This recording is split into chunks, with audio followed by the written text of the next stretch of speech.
maestría en biología vegetal.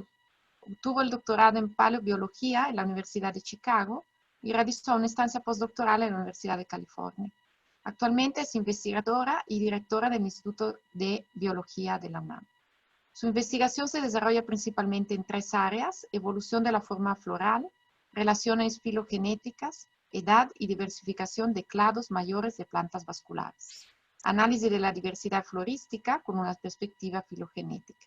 Como parte de su trayectoria laboral, fue investigadora asociada en botánica en el Museo de Field de Historia Natural en Chicago, parte del Consejo Científico de la Society of Systematic Biologists y del Comité Científico de la Red Latinoamericana de Botánica, entre otros. Participa activamente en labores de docencia y formación de recursos humanos.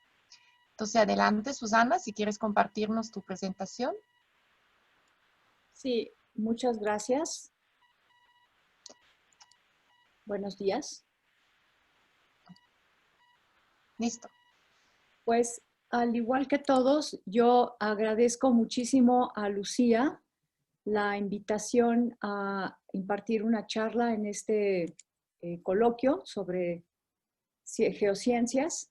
Yo, como mencionó Lucía, yo soy bióloga de formación. Sin embargo, a lo largo de mi trayectoria académica, el registro fósil ha tenido una presencia muy importante. Yo trabajé durante mi licenciatura y mi maestría describiendo fósiles, primero de lechos, luego de plantas con flor, y también en el doctorado, pero ahora más que nada trabajo con organismos vivientes, pero incorporando el registro fósil de una manera muy importante en mi investigación. Y eso era lo que yo les quisiera platicar en esta charla. Para mí, como bióloga, un tema que me ha realmente apasionado es la cuestión de la evolución de los linajes biológicos, específicamente las plantas, en el tiempo profundo. Para esto los biólogos utilizamos estos diagramas que les llamamos árboles filogenéticos y que nos reflejan cómo es que los linajes ha transcurrido el tiempo. Por ejemplo, aquí teníamos una escala de tiempo geológico, aquí está el pasado, aquí está el presente, obviamente, y lo que va pasando, aquí tenemos un linaje, se ramifica y de este linaje surgen otros linajes. Entonces aquí podemos ver los diferentes grupos de plantas que han existido, sobre todo sobre la superficie terrestre, que su registro fósil empieza hace más o menos 420 millones de años, y hay varios linajes. Todos estos están aquí, tenemos algunas fotografías, incluyendo las plantas no vasculares o briófitas, los licopodios, los equisetos, el grupo de los helechos, las plantas con semilla que no tienen flores, o sea, las gimnospermas, y este grupo de las plantas con flor o las angiospermas. Y yo quisiera llamar su atención al hecho de que todos los linajes, excepto las angiospermas, son muy antiguos, o sea, los conocemos desde el Paleozoico. En cambio, las plantas con flor iniciaron su diversificación en el Cretácico inferior, según el registro fósil. Todos estos linajes son diversos e importantes. Sin embargo, en la actualidad, las plantas con flor son extraordinariamente diversas.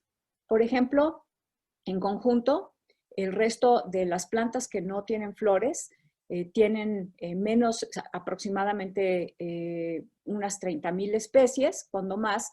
En cambio, las plantas con flor ahora en la actualidad tienen un orden de magnitud más. Tienen cuando menos 300,000 especies.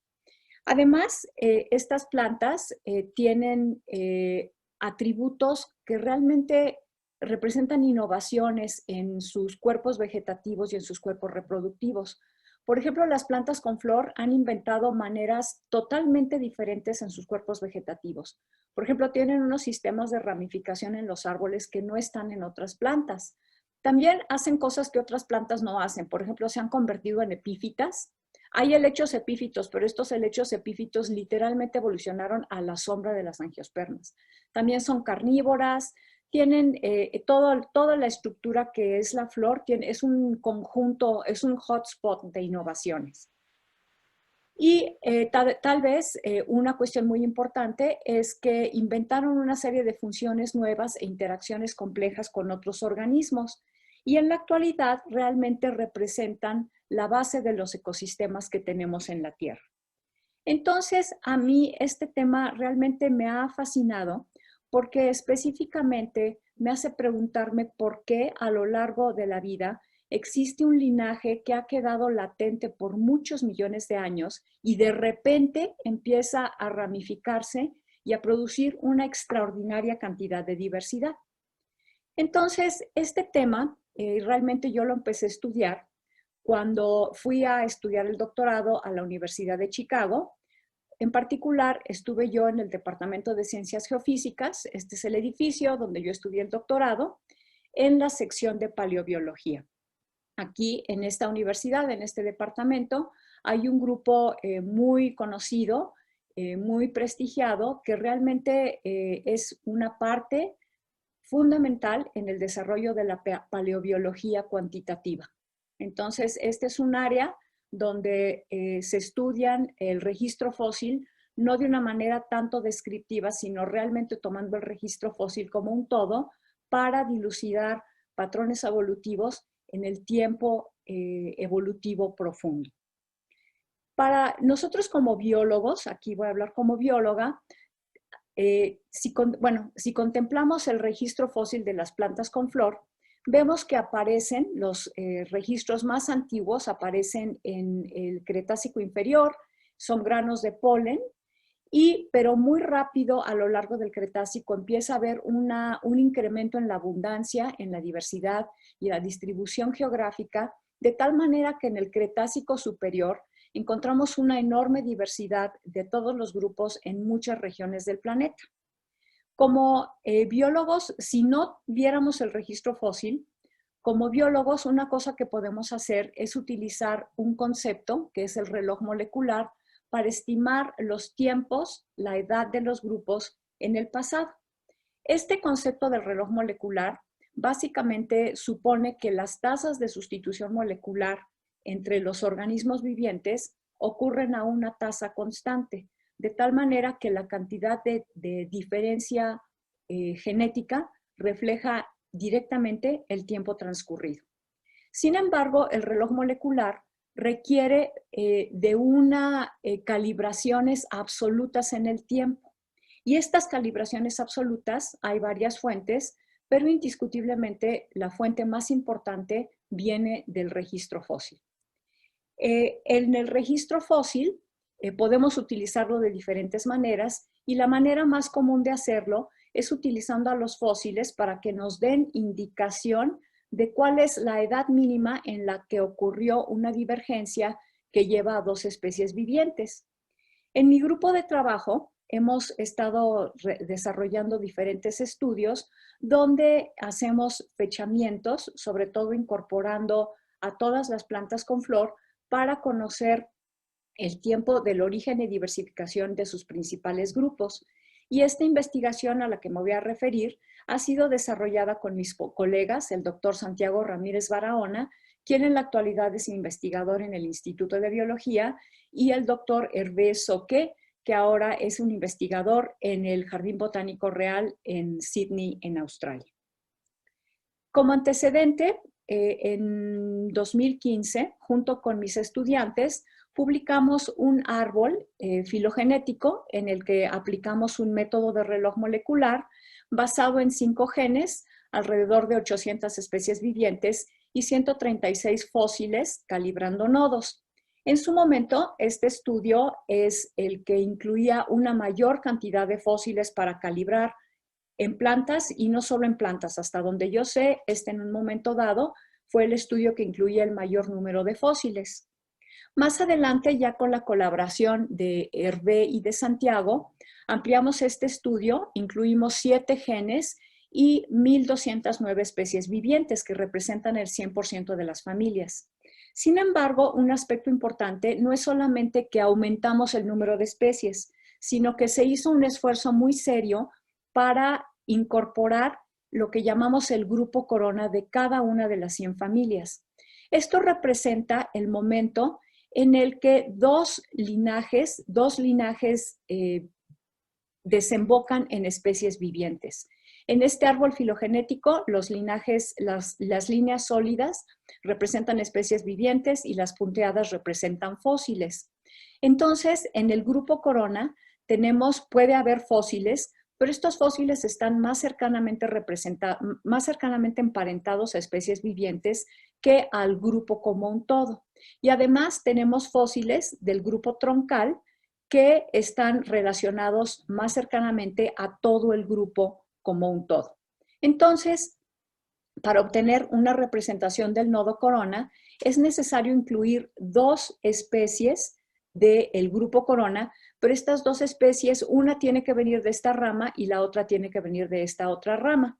Entonces, Santiago tuvo que hacer un esfuerzo muy grande durante su postdoc, porque para cada familia de las angiospermas, este es un ejemplo, tuvo que identificar cuáles son sus relaciones filogenéticas y elegir dos especies, una derivada de esta rama y la otra derivada de esta otra rama. Entonces, esto representa realmente un concepto muy interesante.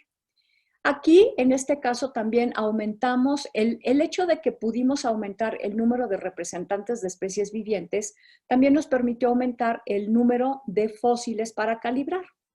En este caso, incluimos una serie de fósiles del grupo Corona. Aquí, por ejemplo, incluyen flores permineralizadas, flores preservadas tridimensionalmente, granos de polen, restos vegetativos, flores preservadas en ámbar, etc.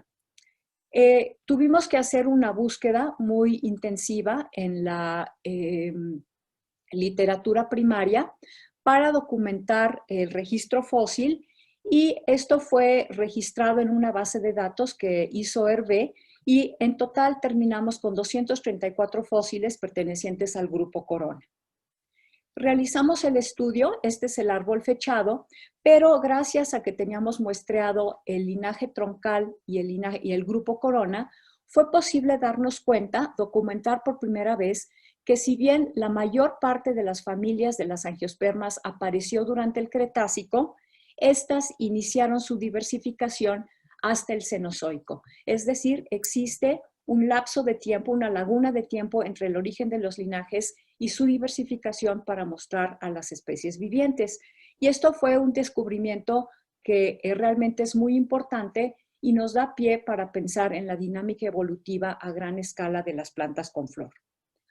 Otro estudio del que les quiero hablar ahora no es tanto fechando a las a sus linajes, sino realmente abocándonos a la edad de la fecha de la edad del origen de las angiospermas.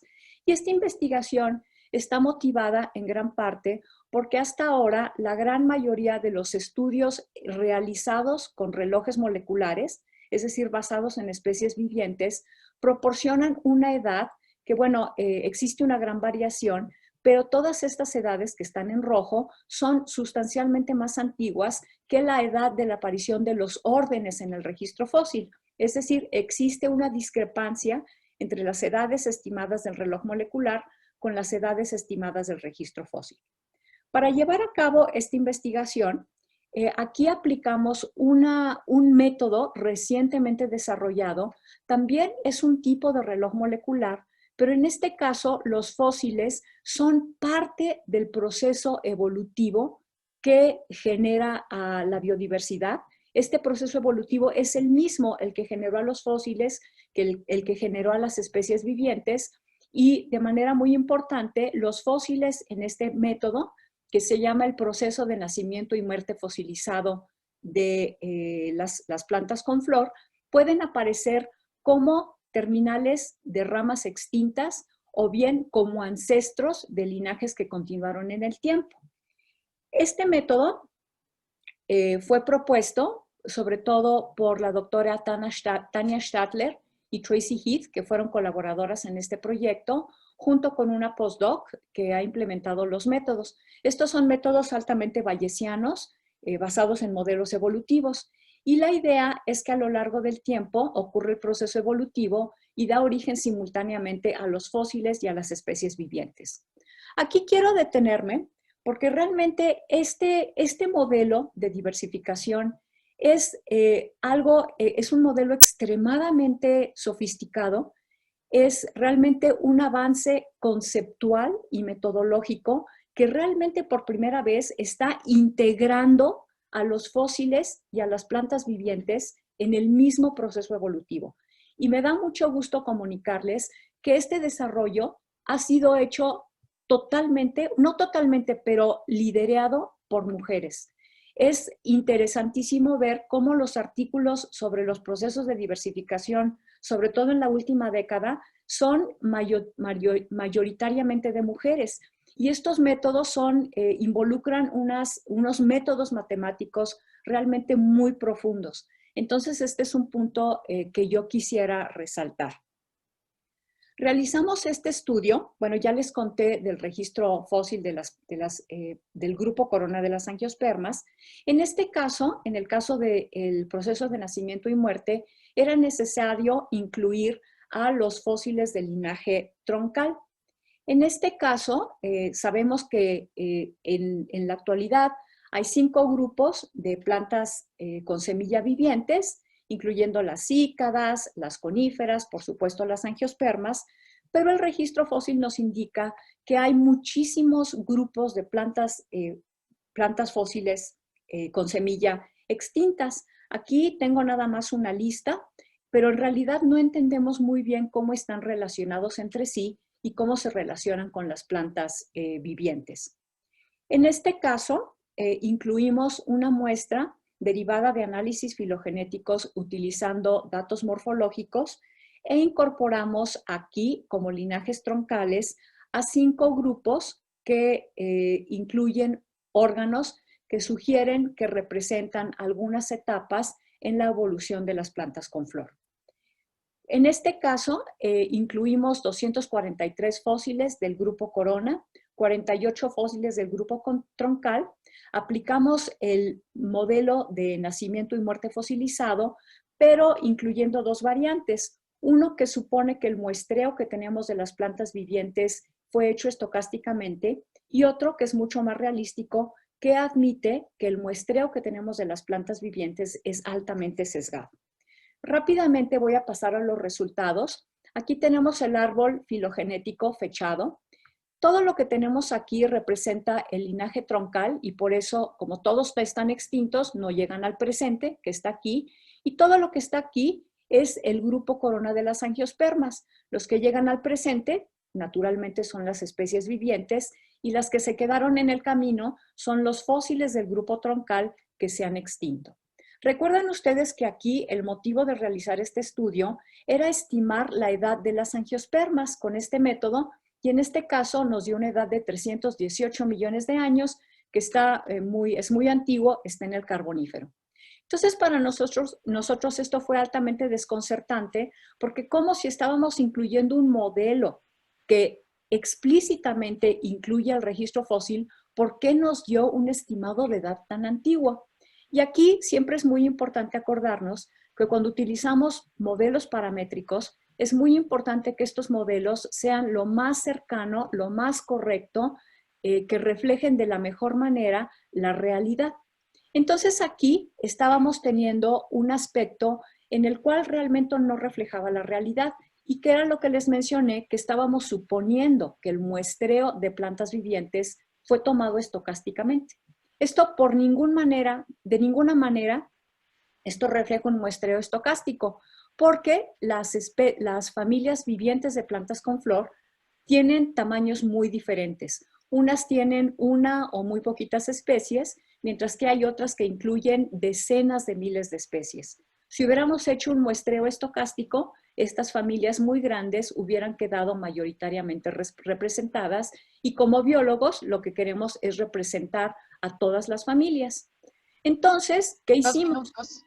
Sí, aplicamos un modelo mejor.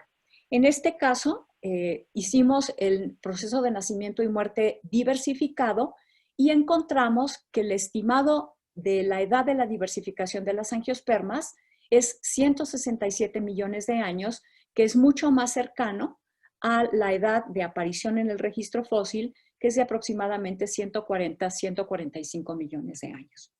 Entonces, para finalizar, quisiera mencionarles que estos estimados de edad, estos árboles fechados, los podemos utilizar para estudiar muchos aspectos diferentes de la biología evolutiva. Como un ejemplo de ellos fue la reconstrucción de estados ancestrales, donde también con un grupo de colaboradores reconstruimos cómo era la morfología, específicamente la estructura floral de los ancestros de muchos grandes grupos de angiospermas, incluyendo el ancestro de las angiospermas como un todo. Entonces, esta es una reconstrucción, este es un diagrama floral, esto es el perianto, lo que está en rojo son los estambres y lo que está al centro en azul es el gineceo o el pistilo. Y este es un modelo tridimensional de la reconstrucción de esta flora ancestral. Sin más, quisiera agradecer para finalizar a Lucía y al Centro de Geociencias por organizar este evento, por invitarme y agradezco a todos ustedes su atención.